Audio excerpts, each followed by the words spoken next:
ధర్నా చౌక్లో BJP మహిళా మోర్చా ధర్నాలో కేంద్ర మంత్రి కిషన్ రెడ్డి పాల్గొన్నారు. ఆయన ప్రస్తుతం మాట్లాడుతున్నట్టు తెలుస్తుంది. లైవ్ చూద్దాం.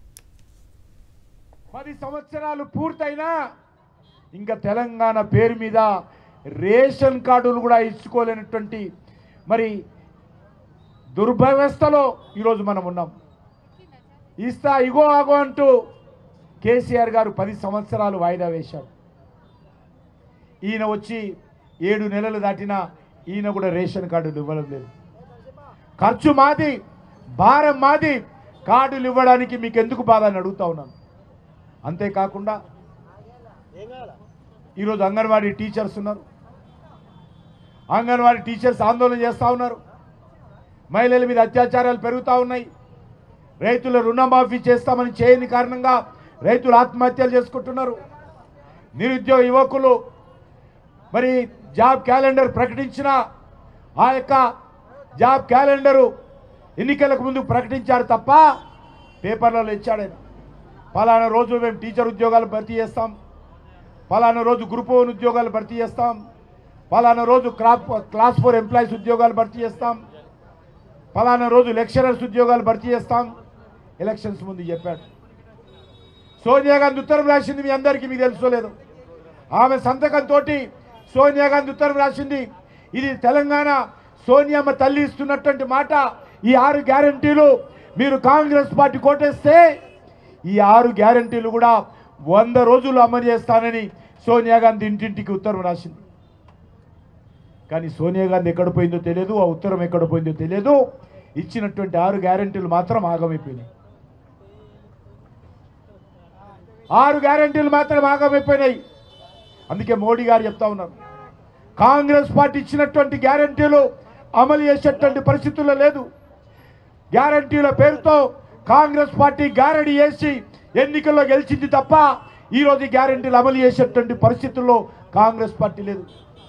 అందుకే ఈరోజు మోడీ గారు ఈరోజు మహిళలకు సంబంధించినటువంటి 33% రిజర్వేషన్ కానీ, ఆర్టికల్ 370 కానీ, పేద ప్రజలకు సంబంధించినటువంటి ఉచిత బియ్యం కానీ, కరోనా వచ్చినప్పుడు అందరికీ ఫ్రీగా వ్యాక్సినేషన్ కానీ, ఈరోజు పొదుపు సంఘాలకు మీకు అందరికీ తెలుసు ఈ దేశంలో పెద్ద ఎత్తున పొదుపు సంఘాలను ప్రోత్సహిస్తున్నటువంటి వ్యక్తి నరేంద్ర మోడీ గారు. పొదుపు సంఘాలకు అప్పులు ఇచ్చేది రేవంత్ రెడ్డి కేసీఆర్ కాదు. పొదుపు సంఘాలకు బ్యాంకుల ద్వారా అప్పులు ఇచ్చేది నరేంద్ర మోడీ గారి ప్రభుత్వం. బ్యాంకులు రాష్ట్ర ప్రభుత్వం దగ్గర ఉండవు, బ్యాంకులు నరేంద్ర మోడీ గారి దగ్గర, కేంద్ర ప్రభుత్వం దగ్గర ఉంటాయి. అందుకే ఈరోజు నిర్ణయం చేయడం జరిగింది. పొదుపు సంఘాలకు గతంలో నరేంద్ర మోడీ గారు ప్రధానమంత్రి కాకముందు 2 లక్షలు 3 లక్షలు వచ్చేది. నేను కూడా ఎమ్మెల్యే ఉన్నాను, నాకు కూడా తెలుసు. కానీ ఈరోజు నరేంద్ర మోడీ గారు నిర్ణయించారు, మంచిగా డిఫాల్ట్ లేకున్నటువంటి పొదుపు సంఘాలకు 20 లక్షల వరకు కూడా లోనులు ఇస్తున్నామనే విషయాన్ని ఈ సందర్భంగా మనం చేస్తున్నాం. డిఫాల్ట్ లేకుండా బ్యాంకులు రెగ్యులర్గా తీసుకున్నటువంటి రుణాలను మళ్ళీ చెల్లిస్తే 20 లక్షల వరకు కూడా ఇస్తామని చెప్పి నిర్ణయం చేయడం జరిగింది. అంతేకాదు మహిళలకు ఈరోజు ఆర్మీలో, ఎయిర్ ఫోర్స్లో, నేవీలో అన్ని రకాలుగా కూడా ఈరోజు మహిళలకు ఉద్యోగాలు ఇస్తూ ఉన్నాం. నేను హోమ్ మినిస్టర్గా అమిత్ షా గారి దగ్గర పనిచేశాను.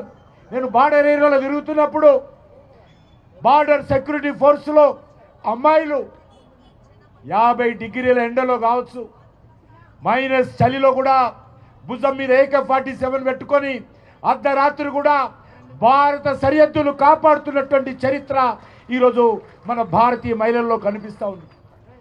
ఆ రకంగా భారతీయ మహిళలు అన్ని రంగాలలో ముందుకొచ్చారు. అందుకే ఇటీవల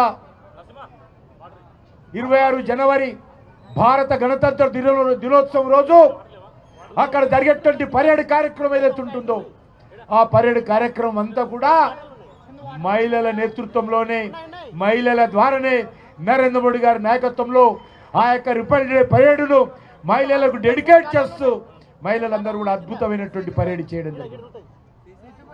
అందుకే నరేంద్ర మోడీ గారు నిర్ణయించారు, ఈరోజు ఆర్థిక శాఖ మంత్రిగా ఒక మహిళ అద్భుతంగా మన తెలంగాణకు చెందినటువంటి నిర్మలా సీతారామన్ గారు పనిచేస్తూ ఉన్నారు.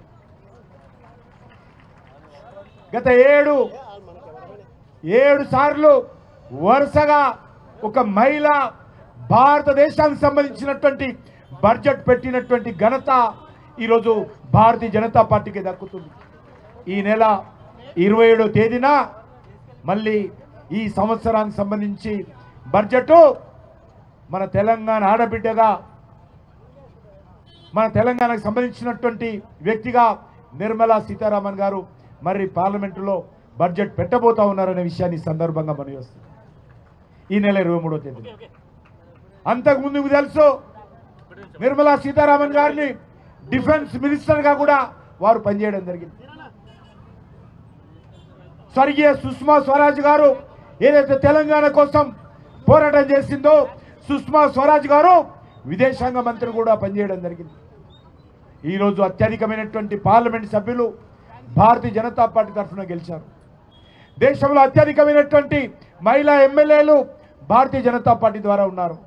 అత్యధికమైనటువంటి మహిళా సర్పంచులు ఈరోజు దేశంలో భారతీయ జనతా పార్టీ ద్వారా ఉన్నారు.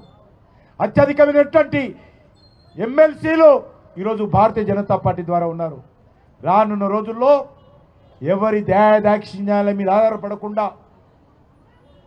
చట్టం ప్రకారము ఈరోజు 33% రిజర్వేషన్ మహిళలకు కల్పించినటువంటి ఘనత నరేంద్ర మోడీ గారికి, భారతీయ జనతా పార్టీకి దక్కిందనే విషయాన్ని మనం చేస్తున్నాను.